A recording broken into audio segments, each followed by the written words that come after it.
আওয়ামী লীগ বা বিএনপি যে কোনো এক দল সম্ভাব্য জামাত সরকারের সাথে থাকবে। প্রতিবেশী দেশকে ম্যানেজ করার পথ, মানে ভারতকে ম্যানেজ করতে হয় কিভাবে, আস্থায় আনতে হয় কিভাবে, এটা জামাত ভালোভাবেই জানে এবং সে বিষয়ে জামাতের পূর্ণ প্রস্তুতি রয়েছে। দর্শক, আমি আলোচনাটা করছি সাবেক বিতর্কিত উপদেষ্টা, শিবিরের সাবেক সাথী, আমার ছোট ভাই মাহফুজ আলমের একটা সাক্ষাৎকার ভারতীয় গণমাধ্যমে প্রকাশিত, সেই সাক্ষাৎকারের বিশ্লেষণ হিসেবে, এবং আমিরে জামাত সম্ভবত ফেনী বা নোয়াখালী অঞ্চলে একটা বক্তব্য দিয়েছেন, সেই বক্তব্যের বিশ্লেষণ হিসেবে। একই সাথে এই প্রসঙ্গটা জামাত ক্ষমতায় আসলে কি ঘটবে, জামাত পারবে কি পারবে না, এ বিষয়ে জনমনের যে কিছু প্রশ্ন, সেরকম একটা প্রশ্নের সমাধান। দর্শক, প্রথমে প্রশ্ন দিয়ে শুরু করি। অনেকে বলে থাকেন যে ঠিক আছে, জামাতের পক্ষে এখন গণজোয়ার, এটা ঠিক আছে, এটা সবাই মানি, এটা তো আমরা চোখে দেখি।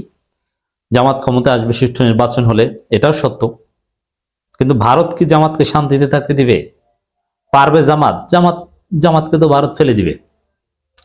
এই প্রশ্নের উত্তর আমার এই আলোচনায় থাকবে। সংক্ষিপ্ত উত্তর, আমি ডিটেলস আসছি।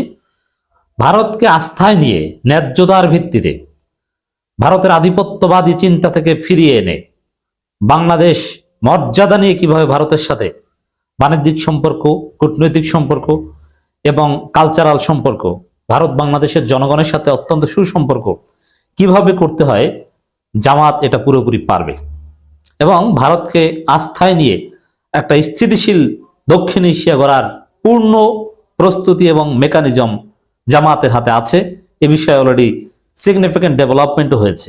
ভারতেরও দৃষ্টিভঙ্গি পরিবর্তন হতে শুরু করেছে। তারা জামাতকে মেনে নিতে, বাংলাদেশের জনগণের জনরায়কে মেনে নিতে তারাও প্রস্তুত।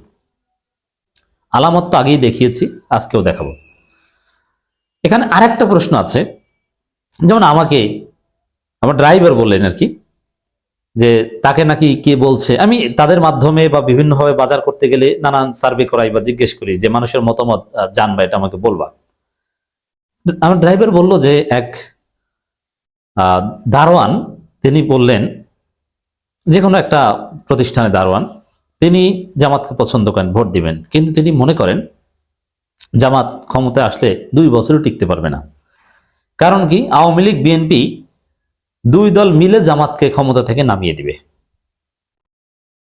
এই প্রশ্নের জবাব আমি দিচ্ছি। দেখেন, প্রথম কথা হচ্ছে যে জামাত ক্ষমতা আসতে পারবে, ক্ষমতা আসার সক্ষমতা, অধিকাংশ জনগণের মন জয় করার সক্ষমতা যে দলের আছে, যে দল আওয়ামী লীগের মতো প্রক্রামশালী সরকারকে শুধু পতন না, লাথি দিয়ে দিল্লি পাঠিয়ে দিতে পারে, যে দল আওয়ামী লীগকে নিষিদ্ধ করাতে পারে, যে দল বিএনপির মতো আকাশচুম্বী জনপ্রিয় দলকে মাটির সাথে ধসিয়ে দিতে পারে, ছাত্র দলের মতো প্রফেশনাল সন্ত্রাসী এবং বড় দলকে গণবিচ্ছিন্ন করে দিতে পারে, সেই দল ক্ষমতায় আসলে টিকতে পারবে না। আপনি এত নিচু ধারণা অথবা আপনার চিন্তা ভাবনা এত ছোট কেন? এর মানে আপনি বুঝেন না রাজনীতি। জামাত অতীতে যা পারেনি, এখন সেটা পারছে। অতএব কিভাবে কি মেকানিজম করে সিস্টেমে টিকতে হয় পরিস্থিতি সামাল দিয়ে, এটা জামাত ভালোভাবেই জানে। এখন এগুলো কিভাবে ডিল করতে হয়, জামাতের সাথে এখন এমন এমন লোক আছে যারা অতীতে ছিল না জামাতের সাথে, এখন আছে। জামাতের সাথে এখন সাবেক মিলিটারি পার্সোনেল, বিশিষ্ট ব্যবসায়ী, সাবেক আমলা, এমন এমন লোকজন এখন এসেছে যারা অতীতে ছিল না। অতএব এগুলো সব, সাবেক কূটনীতিক, এগুলো সব ডিল করার সক্ষমতা জামাত রাখে। এখানে সুনির্দিষ্টভাবে একটা কথা বলি, আপনি কি মনে করেন জামাত ক্ষমতা আসলে আওয়ামী লীগ আর বিএনপিকে এক হয়ে জামাতের বিরুদ্ধে লড়াই করার সুযোগ দিবে? প্রথমে এই প্রিন্সিপাল মনে রাখবেন যে আওয়ামী লীগ বিএনপি ঐক্য সম্ভব না। আওয়ামী লীগ বিএনপি মানে হচ্ছে একে অপরের সাথে লাগালাগি পার্টি। আওয়ামী লীগ বিএনপি উভয়ই একদম চূড়ান্তভাবে ক্ষমতা প্রত্যাশী। আর আওয়ামী লীগ বিএনপির যে রিয়ালিটি, তাতে তারা এক হয়ে জামাতের বিরুদ্ধে লড়বে, এটা তাদের পক্ষে আদৌ সম্ভব নয়। এটা রিয়ালিটির সাথেই যায় না, কোনোভাবেই যায় না, হিস্ট্রির সাথে রিয়ালিটির সাথে যায় না। অতএব যতটুকু দেখছেন যে তারেক আওয়ামী লীগের পক্ষে বলছে অমুক তমুক, এগুলো ফাও। বাস্তবে আওয়ামী লীগ বিএনপি কোনো ঐক্য কখনোই সম্ভব না। একটু সময় মিশবে, তেল এবং পানি যেরকম একত্রে ঝাঁকালে বোতলে নিয়ে কিছুক্ষণ মিশে কিন্তু একটু পর আবার আলাদা হয়ে যায়।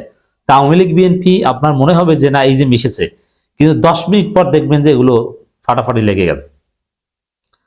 আর জামাত কি আওয়ামী লীগ বিএনপিকে মিশতে দিবে? নেভার। জামাত ক্ষমতা আসলে জানে না যে কিভাবে টিকতে হবে।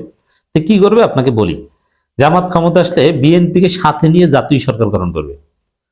বিএনপিকে গুরুত্বপূর্ণ অনেক মন্ত্রণালয় দেওয়া হবে, বিএনপিকে প্রেসিডেন্ট পদও দিয়ে দিতে পারে, জামাত প্রধানমন্ত্রী নিলে বিএনপিকে স্পিকার পদ দিয়ে দিতে পারে, অনেক কিছুই দিবে, গুরুত্বপূর্ণ অনেক মন্ত্রণালয় দিবে যদি বিএনপি পর্যাপ্ত সংখ্যক আসন পায়, আসনের অনুপাতে তাদেরকে দিবে।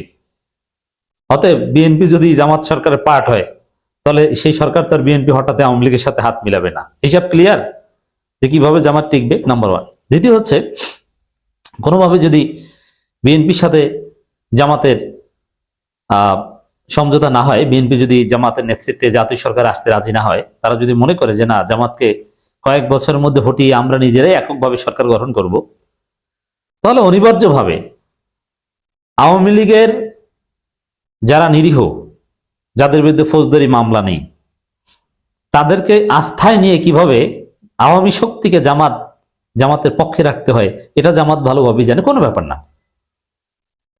শুধু আওয়ামী লীগের যারা সরাসরি গণহত্যার সাথে জড়িত, বড় অপরাধের সাথে জড়িত, তাদের বিচার করবে। অন্য সবাইকে রাষ্ট্রীয় সুযোগ সুবিধা দিয়ে বা সরকারি দল কিভাবে আওয়ামী লীগের এই, বিশেষ করে যারা সরকারি দল থাকে, আওয়ামী লীগ নিষিদ্ধ, বিপদে, আওয়ামী লীগ নাই, আর আওয়ামী লীগ আগের মতো কখনোই শক্তিশালী হয়ে আসতে পারবে না। এটা তো সিম্পলি বুঝেন যে আওয়ামী লীগ পালিয়েছে। এরকম পালানোর পর কোনো দল আর আসতে পারে? এদেশের তরুণ প্রজন্ম আওয়ামী লীগকে দেখতে পারে না, তারা টলারেট করবে না। এনসিপি আওয়ামী লীগের অস্তিত্বই সহ্য করবে না, প্রয়োজনে আবার জীবন দিবে। শেখ হাসিনা পালিয়েছে, শেখ হাসিনা আসার আর বয়স নাই, জয় নাই, পুতুল নাই, শেখ পরিবার ধ্বংস। এখানে আওয়ামী লীগ আবার আসলেও কিভাবে আসবে? একদম জাতীয় পার্টির মতো একটা 4th 5th একটা পার্টি হিসেবে আসবে। শেখ হাসিনার নেতৃত্বে যে আওয়ামী লীগ মহাপ্রক্রামশালী ছিল, ওইভাবে আওয়ামী লীগ আর দাজ্জাল আসলেও ওরকম আর আসতে পারবে না। তা আওয়ামী লীগের একটা বড় ভোট ব্যাংক রয়েছে, এটা থাকবে। এখন এটাকে আস্থা নেওয়া ক্ষমতাসীনদের পক্ষে, মানে সম্ভাব্য জামাতের পক্ষে কোনো ব্যাপারই না। অতএব হয় বিএনপি জামাতের সাথে থাকবে, নইলে আওয়ামী লীগ থাকবে। সম্ভাব্য জামাত সরকারের কথা বলছে, কিন্তু দুই দল মিলে জামাতকে হটাবে এরকম কোনো সুযোগ কখনোই দেবে না। জামাতকে এত বোকা মনে করেন? এটা বুঝে না, না বুঝলে এতদূর এসেছে কিভাবে? তো দর্শক, এখানে ভারতীয় গণমাধ্যমে মাহফুজ আলম বলেছেন, জামাত ইসলামী ও আওয়ামী লীগ হলো মুদ্রার এপিটোপিট। মাহফুজ মানসিক বিকারগ্রস্ত, ওর মাথায় সমস্যা আছে। মাহফুজ একটা হতাশ যুবক, ওর রাজনৈতিক ভবিষ্যৎ, ওই যেদিন জামাতের বিরুদ্ধে আদা জল খেয়ে নেমেছে ওই দিনই ওর রাজনৈতিক ক্যারিয়ার শেষ হয়ে গেছে। ওটা আমি তখনই বলেছিলাম যে এনসিপি, জামাত, বিএনপি কোথাও ওর জায়গা হবে না। ও 2 দিন পর লাথি গুতা খাবে, ও বিদেশে যে পাগলামি করবে। ওর ওর কথা, ওটার কোনো তাৎপর্য আমি দেখি না। ও মাইনাস, শেষ। ও থিঙ্ক ট্যাঙ্কও করতে পারবে না, ও টক শো করতে পারবে না, কিচ্ছু পারবে না। আর জামাত ইসলামী আওয়ামী লীগ মুদ্রার এপিটোপিট, এই ন্যারেটিভ, এটা এনসিপি কে সাথে নিয়ে যদি এস্টাবলিশ করার চেষ্টা করতেন একটা কথা হতো। এখন আর এই ন্যারেটিভের কোনো ভ্যালু নেই। আর আমিরে জামাত একটা কথা বলছে, ভারতের সঙ্গে আলোচনা করে ফেনীতে বাঁধ নির্মাণ করা হবে। হ্যাঁ, ভারতের সাথে, ভারতকে আস্থায় নিয়ে ম্যানেজ করে ন্যায্যতার ভিত্তিতে কিভাবে ব্যবসা বাণিজ্য সব ঠিক রাখা যায়, একটা সুন্দর সুসম্পর্ক করা যায়, এটা জামাত ভালোভাবে জানে। আলোচনা করবে, আলোচনা চলছে, হয়েছে, যার ফলে অলরেডি ভারতের হাই কমিশনার জামাতকে তাদের প্রজাতন্ত্র দিবসে দাওয়াতও দিয়েছিল। এটা ডেভেলপমেন্ট, সবকিছু ঠিকঠাক ভাবে চলবে।